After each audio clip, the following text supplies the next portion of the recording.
ลงตังจังหวะสำหรับทำเลยน้ำมันจะย่อยลงมาเลยน้ำเย็นเนาะ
นี่จะเป็นห้อยตีนคนที่ลงไปเห็ดขัวนี่ไหม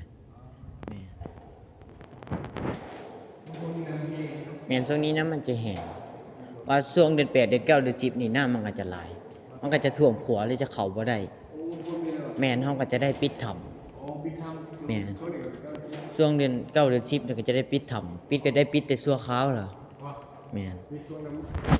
แม่นช่วงน้ำขึ้นหลายเฮาก็จะได้ปิดน้ำหน่อยเฮาก็จะได้เปิดมันจะท่วมมาแถวนี้เลยบ่ดำนี่เลยน้ำนี่มันขึ้นนี่ฝนตกมาน้ำฝนแม่นเพราะว่าข้างนอกมันจะไหลออกมาเพราะมันจะเชื่อมต่อกับน้ำของน้ำดูดเนี่ยครับเพราะมันจะไหลมาทางตะแคงจะคอนมันแม่น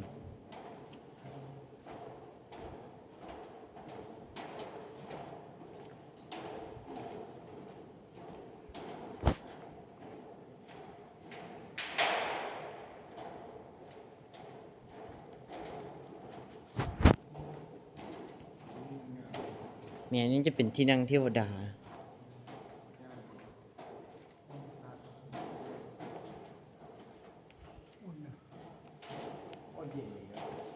เย็นน้ำหินเนี่ยครับแต่มีหัวอากาศเข้ามาเนี่ยอาจจะเย็นกว่านี้ว่าอันนี้มันก็จะเย็นธรรมชาติเองเลย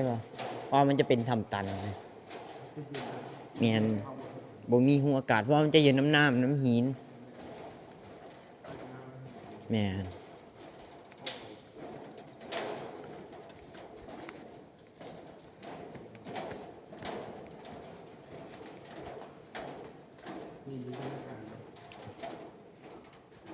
อันนี้ก็จะเป็นที่นั่งวังเทวดาฝั่งนี้แม่นมันจะเป็นธรรมชาติเองเลยนะ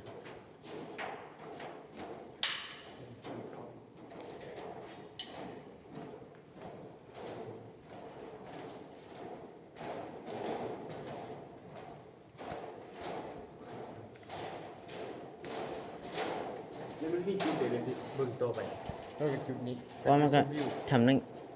กเรียนออกไปจากนี้ครับก็ไปทางเอ็นไปทางไหนเพราะว่าไปทางมหาไซต์ออกไปทางดำทางใหญ่เขาจะเลี้ยวซ้ายแม่นขี่ไปกายฟาดกายท่าพลังไปแม่นกายท่าพลังไปนี่ป้ายทำเอ็นจะอยู่เบื้องขวาเนี่ยอันนี้เพิ่นยังบ่ทันให้เขาเพราะว่าเพิ่นกำลังฉีดสะพานเข้าไปอีกแม่น200 เมตรครับตัวนี้200 เมตรแม่น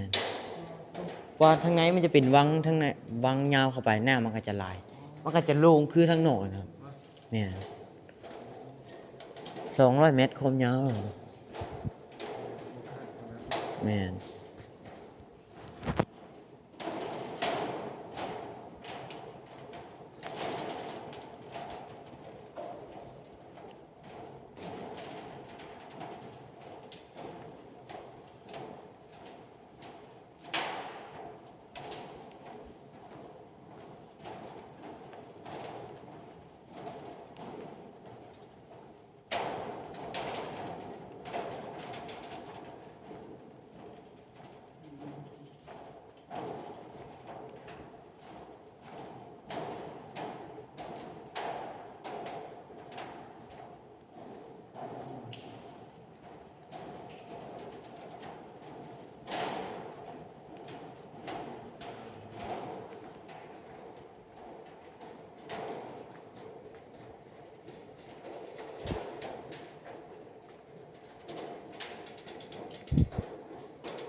หึ มีคนมีแบบ